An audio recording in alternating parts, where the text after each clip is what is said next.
इंदौर से चलकर रतलाम की तरफ जा रही एक रेलगाड़ी के डिब्बे के अंदर हालांकि भीड़ तो बहुत ज्यादा नहीं थी, लेकिन एक लड़की ऐसे बैठी हुई थी जो लगातार रो रही थी। वह अपने आंसुओं को बार बार पोंछ रही थी। आखिरकार उसकी नजर इधर उधर घूमती है और वो फिर से वह अपने ही सोच विचार में खो जाती है। वह बहुत देर से काफी परेशान थी। इसी बीच जब ट्रेन ने अपनी रफ्तार पकड़ी तो लड़की अपनी सीट से खड़ी हुई और खड़ी होने के बाद खिड़की के बिल्कुल पास चली गई। वहां पहुंचकर वह करीब 5 से 10 मिनट तक खड़ी रही। अचानक लड़की ने सोचा कि क्यों ना यहां से छलांग लगा दी जाए। जैसे ही उसने चलती ट्रेन से कूदने की कोशिश की, तभी उसके पीछे खड़ा हुआ एक लड़का तुरंत उसका हाथ पकड़ लेता है। जैसे ही उसने लड़की का हाथ पकड़ा, वह तुरंत उसे खींचकर पीछे ले आता है। लड़की बार बार हाथ छुड़ाने की और ट्रेन से कूदने की कोशिश करती रही, लेकिन लड़का था कि उसने बहुत कसकर पकड़े रखा और उसे जाने नहीं दिया। लड़की लगातार रोए जा रही थी। तभी लड़के ने उसे समझाया और कहा कि ठीक है, एक बार मेरी बात सुन लो। अगर तुम्हें सही न लगे तो तुम जैसा चाहो वैसा ही करना।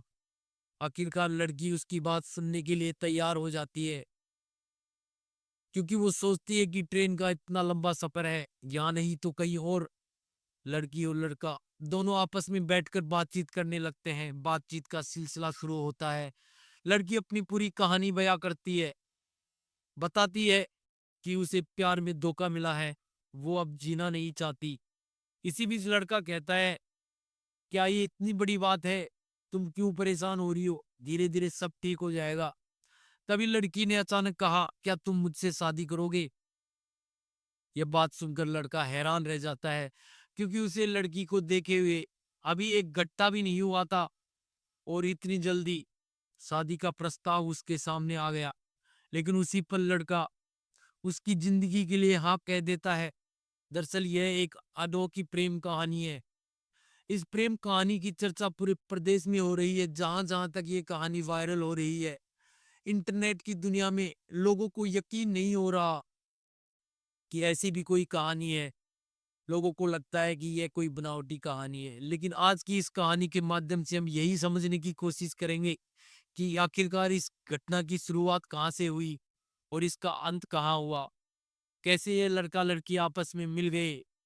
नमस्कार दोस्तों, मैं हूं युग बगड़िया और आज जो आपके लिए सच्ची घटना लेकर आया हूं, दरअसल यह सच्ची घटना मध्य प्रदेश के इंदौर शहर की है। यह कहानी एमआई थाना क्षेत्र के जनता क्वार्टर्स इलाके की है। वहीं का रहने वाला एक व्यक्ति अनिल तिवारी नजदीकी पुलिस स्टेशन यानी कि एमआईजी थाने में पहुंचता है और बताता है कि 23 अगस्त 2025 की दोपहर लगभग 2 बजे के आसपास उसकी बेटी अचानक से घर से गायब हो गई। उसने पुलिस को अपनी बेटी की फोटो दिखाई और पूरी जानकारी दी। लड़की बीबीए थर्ड ईयर की छात्रा थी और एक गुजराती कॉलेज में पढ़ाई करती थी। अनिल तिवारी ने बताया कि उसने बेटी को डांट दिया था, जिससे नाराज होकर वह घर से चली गई। उसने पुलिस से गुहार लगाई, मेरी बेटी को ढूंढ दीजिए, उसकी तलाश कर दीजिए। पिता से सारी जानकारी लेने के बाद पुलिस ने इस मामले में गुमशुदगी की रिपोर्ट दर्ज कर ली। रिपोर्ट दर्ज करने के बाद पुलिस ने उसे भरोसा दिलाया कि हम अपनी तरफ से पूरा प्रयास करेंगे। आप भी बिल्कुल निश्चित रहिए और आप भी अपनी ओर से कोशिश करते रहिए। हम भी अपनी ओर से लगातार प्रयास करेंगे। आखिरकार पता चलता है कि लड़की का जो मोबाइल है वो घर पर ही पड़ा हुआ है। उसके साथ ना कोई दस्तावेज ना कोई कपड़े, बस वह अकेली ही घर से निकल गई। कहाँ गई, किसके साथ गई, इस बारे में किसी को कुछ नहीं पता। पुलिस इस मामले की जांच में जुट गई। साथ ही माता पिता भी अपने स्तर पर तलाश कर रहे थे। वे आसपास पड़ोसी रिश्तेदार सभी से पूछताछ करते हैं। बेटी के साथ पढ़ने वाले सभी लड़के लड़कियों से जानकारी लेते हैं, लेकिन कहीं से भी उन्हें कोई सफलता नहीं मिल रही थी। तब पुलिस ने लड़की के मोबाइल की कॉल डिटेल निकलवाई। साथ ही घर के हर एक सदस्य से बारीकी से पूछताछ की। उसकी बहन ने भी कुछ पुलिस को अहम जानकारी दी, जो पुलिस के लिए काफी कारगर साबित हुई। उसके बाद पुलिस ने आसपास लगे सीसीटीवी कैमरे खंगालने शुरू किए। जिस समय घर वालों ने बताया कि लड़की 23 अगस्त 2025 की दोपहर लगभग 2 बजे के आसपास लापता हुई थी, उसी वक्त के फुटेज को खंगाला गया। आखिरकार पुलिस को एक सुराग मिला। घर से लगभग 3 किलोमीटर दूर एक चौराहे पे कैमरे में जो लड़की दिखाई दी, वहां से वह विजयनगर की तरफ जा रही थी। उसने लाल रंग की शर्ट और जींस पहनी हुई थी। उसके हाथ खाली थे, उसके पास कोई भी सामान नहीं था। इसके साथ ही मोबाइल की डिटेल और बैंक के द्वारा दी गई जो जानकारी थी, इनके चलते एक नाम सामने आता है। यह नाम था सार्थक गहलोत। सार्थक गहलोत के बारे में जब पुलिस ने पूछताछ की तो उसका भी सुराग मिल गया। पुलिस उसे पूछताछ के लिए बुलाती है। 24 अगस्त, 25 अगस्त, लगातार 2 दिन पुलिस उससे हिरासत में रखकर पूछताछ करती है। उससे बार बार यही पूछा गया कि आखिरकार लड़की कहाँ है और उसके बारे में जो कुछ भी जानकारी तुझे पता है सच सच बता दे। जब उससे सख्ती से पूछताछ की गई तो उसने कहा कि साहब, फिलहाल जो सरिता तिवारी है, जिसे आईसी भी कहते हैं, अब मेरे संपर्क में नहीं है। यकीन करो, उसका जो मोबाइल नंबर है उसने मुझे ब्लैक लिस्ट कर रखा है। अब वह मुझसे बात नहीं करती, न ही मेरा उससे कोई संपर्क है। वह लगातार पुलिस को यही तसल्ली देता रहा। 24 तारीख निकल गई, 25 तारीख भी बीत गई, लेकिन उसके बयान वही रहे। उसने शुरू में जो कहा उस पर अड़ा रहा। इस वजह से पुलिस के सामने अब नए रास्ते की तलाश की जरूरत थी। लेकिन जब कोई ठोस सफलता हाथ नहीं लगी, तब पुलिस ने लड़की के पिता से और जानकारी लेने की कोशिश की। लड़की का नाम था आयुष, आयुषी उर्फ श्रद्धा तिवारी। उम्र लगभग 22 साल थी। वह 23 अगस्त को लापता हुई थी। 24-25 अगस्त को पुलिस ने कथित तौर पर उसके जो प्रेमी था सार्थक गहलोत, उससे लगातार पूछताछ की। आखिरकार अगले दिन यानी कि 26 अगस्त को लड़की का जो पिता है एक पंडित के पास सलाह के लिए जाता है और कहता है कि बाबा, मेरी बेटी लापता हो गई, उसके बारे में कैसे जानकारी मिल सकती है। पंडित पंडित ने एक टोना टोटका बताया, आप उसकी फोटो को घर के दरवाजे पर उल्टी टांग दीजिए, तब वह लड़की खुद घर पर वापस लौट आएगी। पिता ने यह उपाय भी किया। साथ ही उन्होंने सोशल मीडिया के माध्यम से एक ऐसा ऐलान किया कि जो भी उनकी बेटी के बारे में जानकारी देगा उसे 51,000 का इनाम दिया जाएगा। जैसे ही ये घोषणा सोशल मीडिया पर वायरल हुई, कुछ लोग सक्रिय हो गए। पुलिस पहले से ही इस मामले में काम कर रही थी। इसी बीच 28 अगस्त 2025 की शाम को लड़की यानी श्रद्धा का अपने पिता अनिल तिवारी के पास फोन आता है। वह कहती है, पापा, मैं भूखी हूं, मुझे कुछ पैसों की जरूरत है, आप मुझे 500 रुपए दे सकते हो। पिता ने उसे समझाया, बेटा तू परेशान मत हो, जहां भी है वहीं से वापस लौटा। पैसों की चिंता मत कर, जितना भी हमारे पास है सब तेरा है, बस तू घर लौटा। श्रद्धा भूखी थी तो पिता ने अपनी बेटी को 500 रुपए ऑनलाइन भेजने का इंतजाम किया। तब पता चला कि वह लड़की मंदसौर के एक गांव में थी। वहां से निकलकर वह अगले ही दिन यानी 29 अगस्त 2025 की सुबह एक लड़के के साथ इंदौर पहुंची। उस लड़के का नाम था करणदीप योगी। श्रद्धा सीधे एमआईजी थाने पहुंची। उस समय थाने में उसके पिता अनिल तिवारी भी मौजूद थे। बेटी और पिता आमने सामने आ गए। साथ में वह लड़का भी था। लड़के की उम्र लगभग 24 साल के आसपास थी। पैसे से वह कोई बहुत अच्छा या बड़ा काम नहीं करता था, बल्कि बताया गया कि वो एक इलेक्ट्रीशियन है, एक तरह का मजदूर। लेकिन श्रद्धा यानी आयुषी अच्छी खासी पढ़ी लिखी लड़की, उसका परिवार भी अच्छे पैसे वाला सम्मानित परिवार। तब सवाल था कि आखिरकार दोनों का आपस में मेल मिलाप कैसे हुआ। यहीं से कहानी सामने आई और वही कहानी सोशल मीडिया पर वायरल हो गई। दरअसल जो श्रद्धा बताती है कि वह किसी बात को लेकर अपने पिता से नाराज हो गई।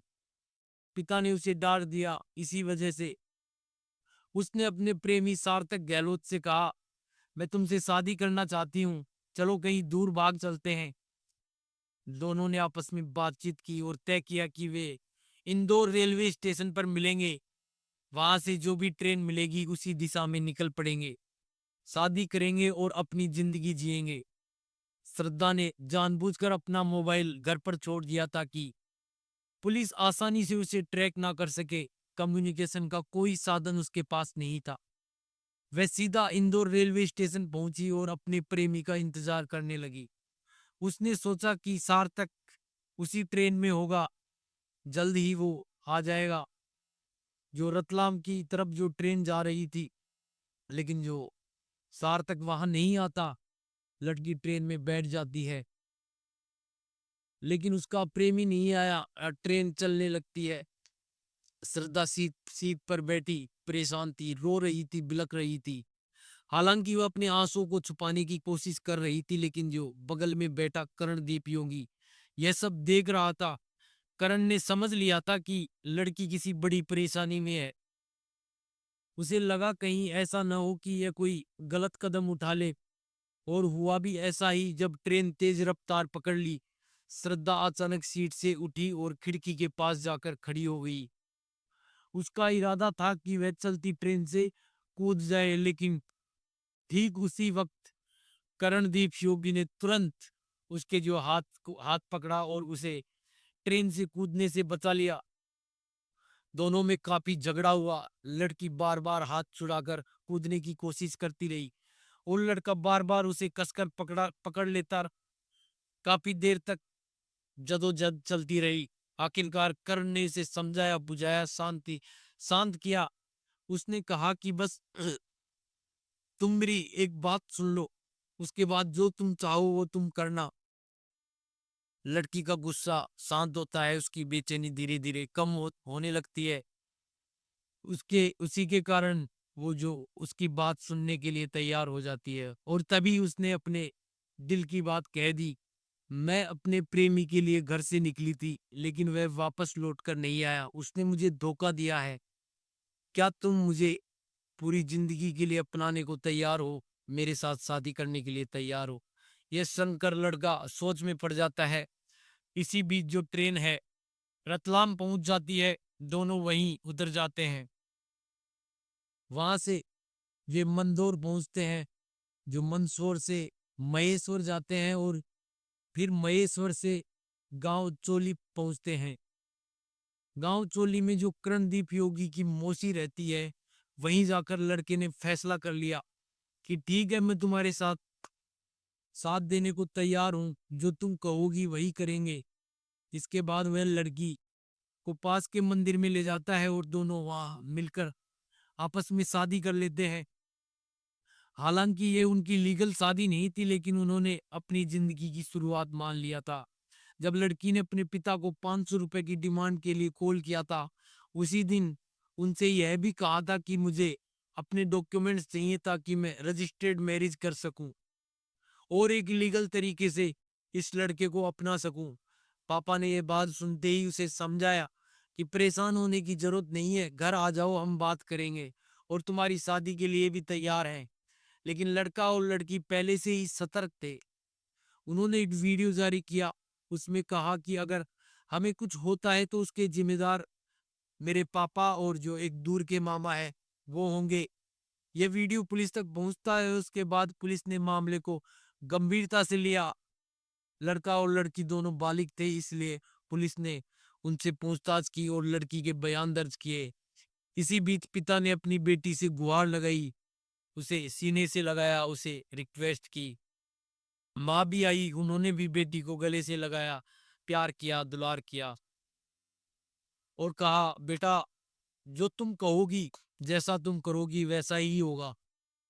बस हमें 10 दिन की मोहलत दो, तुम 10 दिन तक हमारे साथ चलो। 10 दिन वाली बात पर लड़की जो एक बार तो तैयार हो जाती है, लेकिन जब लड़के से पूछा गया तो उसने साफ साफ कहा, मुझे तुम्हारे जो मम्मी पापा हैं और परिवार पर बिल्कुल भी भरोसा नहीं है, क्योंकि इन 10 दिन के अंदर ये तुम्हें भी नुकसान पहुंचा सकते हैं और मुझे भी नुकसान पहुंचा सकते हैं, इसलिए हम वहां नहीं जा सकते। कानून भी यही कहता है कि अगर कोई लड़का और लड़की 18 साल से ज्यादा उम्र के हैं तो वे आपसी सहमति से शादी करना चाहते हैं तो पुलिस और परिवार है जो उन्हें रोक नहीं सकते। मुझे तुम्हारे मम्मी पापा और परिवार पर बिल्कुल भी भरोसा नहीं है। जब ऐसी बात आई तो लड़का और लड़की दोनों ही पुलिस वालों से मिले। पुलिस ने भी साफ कह दिया कि भाई लड़का और लड़की जो बालिग है 18 साल से ऊपर की उम्र है। अगर वे शादी करने का फैसला ले चुके हैं तो कानून इसकी इजाजत देता है। पुलिस और परिवार वाले उन्हें रोक नहीं सकते। आखिरकार वह लड़का और लड़की को लेकर पालिया गांव पहुंचा जो उसका पैतृक गांव था। परिवार वालों ने लड़की का स्वागत किया और कहा, हम इस लड़की को जैसे पहले पढ़ रही थी वैसे ही आगे पढ़ाएंगे और अपनी बेटी की तरह इसका पूरा ख्याल रखेंगे।